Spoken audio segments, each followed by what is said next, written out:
La règle générale sur les écrans, elle commence à être vraiment bien connue. C'est ce qu'on appelle de manière simplifiée la règle des 3, 6, 9, 12.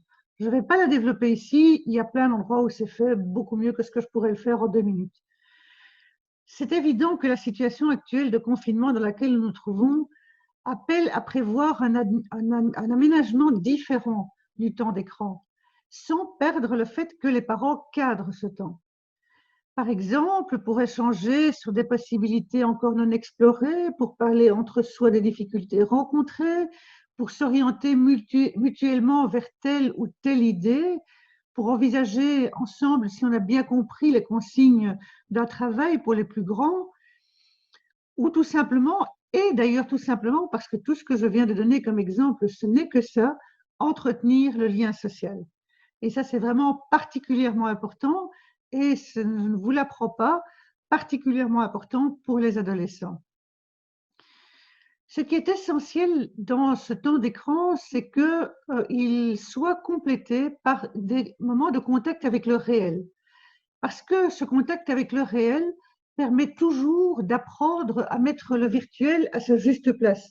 Le contact avec le réel, ça peut être des moments d'observation, ça peut être des moments de confection de recettes de cuisine, voilà, de dessin, d'écrire aux grands-parents, voilà, mille et une choses.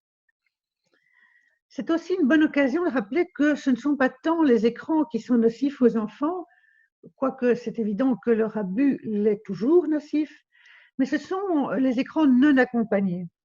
Choisir ensemble ce que l'on va voir, le regarder ensemble, le commenter ensemble, tout ça, c'est vraiment une démarche éducative à partir du moment où elle est relativement limitée dans le temps.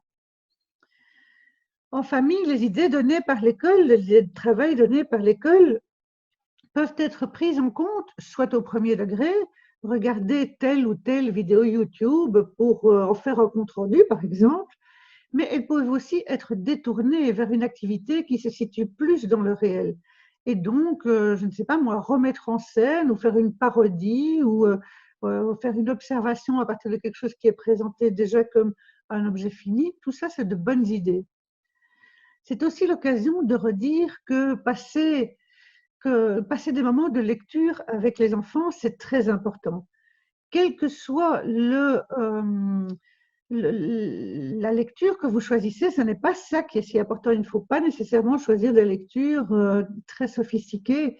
L'important, c'est que l'adulte puisse prendre une lecture qui l'intéresse lui, sur laquelle il a lui quelque chose à partager avec les enfants et qu'à cette occasion-là, il soit à l'écoute des enfants aussi.